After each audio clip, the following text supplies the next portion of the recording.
Hi, this is Emerald and welcome to the Diamond Net, and today I'm going to be sharing with you the 7 things that I wish I would have known when I first started with shadow work.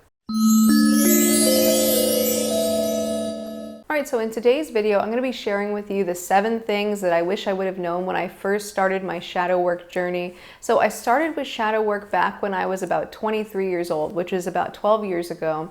And I ended up getting really into it and reading a lot of different Jungian authors. And there were certain dynamics. I mean, the whole thing was very illuminating, and it was like aha moment after aha moment after aha moment. But there were times where there were certain things that I just did not understand that really put me in kind of sort of shadow work traps, you know, let's say sort of stuck, not able to progress because of these things. And so over the years, I eventually resolved these and sort of understood how to better relate to them. And so I want to share these with you so that you don't fall into those same traps, and so that you get sort of the value of sort of the wisdom that I gleaned through years of shadow work. And the last one that I'm going to be sharing with you was one that like sort of stumped me to no end, and that really created a lot of issues when it came to actually integrating aspects of myself and understanding what integration really means. All right, so the very first thing that I wish I would have known back then that I know now is that shadow work is a very non-linear process. So a lot of times, like when people first start with shadow work, and I'm no different, it's almost like starting with this idea of like, okay, I'm down in the hole, and how do I use shadow work to get up out of the hole? So it's very point A to point B, very linear. And most of the tasks that we do in our day-to-day life and most of our goals are linear. It's like, okay, I want to graduate from college. I want to get this good job. I want to finish this project. I want to do this thing. All of those things are fairly linear goals. And so when I first started approaching shadow work, I started approaching it sort of like any other goal in this very linear way. Like, okay, I'm down here, I'm not feeling good about myself, I'm down in this state where I sense that there's things going on. How do I get back up to normal? How do I get back up to baseline? How do I achieve this goal of integrating these parts of myself? And underlying that, there was a sense of when can I fix myself? But in actuality, shadow work is so much more about, like, let's say, developing this really non-linear relationship with yourself. Now, shadow work can be helpful for getting yourself unstuck from specific dynamics. Like, so for example, this kind of point A to point B, I'm down in the hole, how do I get out of the hole? Shadow work certainly can help with that. But if you're thinking about shadow work only as that, then you're really missing, you know, the way of approaching shadow work that's going to be the most effective, which is to kind of think about shadow work as something you do to create and to tend this relationship between your internal world and your external world, and your conscious mind and your unconscious mind. And that relationship, for as long as you're alive, is always going to be there. And so it's not this like linear thing where it's like you get to the end and you're done and you've achieved that goal and you can close the book. It's really something that's like, it's almost like there's just different layers and there's different movements within that dance. And basically it's just this gradual process of unfolding. Now, the second thing I wish I would have known about shadow work when I first began dovetails nicely off of the last point, and that's that there is no end to shadow work. Like I said, it's not a linear process. It's not A to B. It's something that it's like you're taking it with you all the time. You know, you're there in that relationship with yourself for your entire life. And when I came to understand that shadow work has no end and that it was this non-linear dance, it actually became much easier to accept and to integrate parts of myself. When we approach shadow work from this sense of how do I get from point A to point B, how do I fix myself, how do I change myself, this is actually antithetical to that integration process, because part of you knows that you're actually trying to kind of cut away part of yourself, and you're trying to say, oh, how do I get rid of these parts, even if you're dressing it up in shadow work language. So that idea of how can I get to the end when I'm finally fixed, when I'm finally changed, how can I get to point B where things are better and I don't have these like nagging issues from this aspect of myself. You know, oftentimes this sense of like there being an end and it being linear tends to have to do with that desire to fix ourselves or change ourselves, and that fixing, changing mindset really puts us into opposition with integration with those aspects of ourself that are in the shadow. Now, the third thing that I wish I would have known when I first started my shadow work practice is that the road signs on the journey of shadow work only become apparent later on. So when I first started with shadow work, I really dived into a lot of work from Jungian authors for about a year, and I got really into it, and it's just like I was just constantly focusing on it. And then I would get into this space where I'm like, oh, am I actually making progress here? Or is it like I'm just like, in my head, like spinning around and around in my head, and I'm not actually making any progress? And it was, sort of one of those things where I could like convince myself maybe I'm not doing anything at all, because I couldn't see any external road signs. It's not like any other goal or any other project where you can check your progress along the way. It's not like you can just go, oh, hey, let me look inside of my psyche real quick and see what my progress with shadow work is like. But as I continued down the road with my shadow work practice, what I noticed is that maybe around 3 or 4 years in, that's when I could start to look back and recognize the types of shifts that would come up, just as a result of having this deeper relationship with these otherwise unconscious parts of myself. And what I find now is that it isn't so much this feeling of like having no road signs. You start to kind of get to know the lay of the land of the inner world, and then it starts to become more evident when these kind of shifts and changes happen. And there's also a dynamic there where you get a bit more used to having that element of mystery and finding ways to value and embrace mystery. So in this case, it's almost like trusting the unconscious mind that, whatever is coming up is what's meant to come up, and basically trying to be a cooperative receiver of the unconscious mind, sort of like, let's say, movements and messages. All right, so just really quick, I wanted to let you know that I have a new group coaching program called Shadow Work for Self-Sabotage, and it's for ambitious people who struggle with self-sabotage, procrastination, and other motivational blocks that hold them back from pursuing their goals and, let's say, living the life of their dreams. And if that describes you, this program is designed to help you become aware of and resolve the underlying blocks to achieving your goals. So if you find yourself standing in your own way and you would like to learn more about this program, go ahead, click the link down below in the description box or in the comments. And of course, if you have any questions, you can contact me at thediamondnetchannel@gmail.com. All right, so the fourth thing that I wish I would have known about shadow work when I first started off on my shadow work journey is that the shadow has its own kind of wisdom. When I first started off with shadow work, I kind of thought of the shadow as sort of almost like an antagonistic force that I had to kind of grapple with in order to integrate a part of myself. Almost like I have to outsmart the shadow or somehow trick it in some way so that I can get that part of myself back and integrated. But the reality is that the shadow is actually part of the anatomy of the psyche, and it's there. It has a certain function, and it is a very wise and ancient part of the human psyche.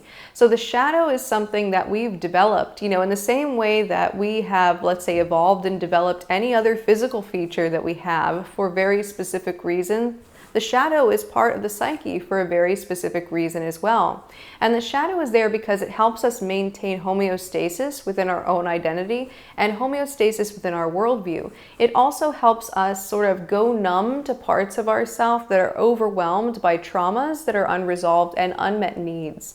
And so basically it helps us remain stable. So the shadow has a really important function. And if an aspect of yourself has been pushed into the shadow and repressed, there is a very good reason why that is. So when I first approached shadow work and thinking about it as like, oh, okay, can I rend these parts of myself away from the shadow so I can become conscious of them and can integrate them, it wasn't really a great way to approach that, because number one, it's like I'm not really working with the shadow, I'm trying to work against the shadow. And so if you understand that the wisdom is very much working in your favor, and then you can work with the shadow to do the integration process, as opposed to feeling like you have to be in that fight with the shadow. And ultimately, if you resolve the underlying reason why an aspect of you has been pushed into the shadow in the first place, then there's no reason why that aspect would stay repressed. So a lot of times aspects stay repressed because it's like we don't have space within our identity or space within our worldview to integrate a certain part of ourselves. Or let's say the emotions that aspect is associated with are way too intense to process at a given time. So we remain unconscious to that as well. So keep that in mind. The shadow has its own wisdom. So work with the shadow instead of against it. All right, so the fifth thing that I wish I would have known about shadow work when I first began my shadow work journey is that the aspects that are repressed into the shadow aren't inherently negative or bad. They're just repressed. So basically, if we think about the shadow in terms of how we, almost like a very Hollywood kind of like flashy kind of sense, we think about shadowy figures and we think about all of these kind of like images that are like these romantic evil images. But in actuality, like when Jung was talking about the shadow, he really just meant like shadow in the most mundane sense of the word. It's just the place where the sun doesn't shine. And so when we repress parts of ourselves, sometimes we can repress parts because we think these parts of ourselves are bad or unworthy. We can think that, but ultimately they're just neutral parts of the personality that we're repressing that can either be expressed in positive or negative ways. And so when I was thinking about integrating the shadow back then, I was like, wait a second, does that mean that I have to behave in negative ways or, this type of thing? And I'll talk a little bit more about that in a bit.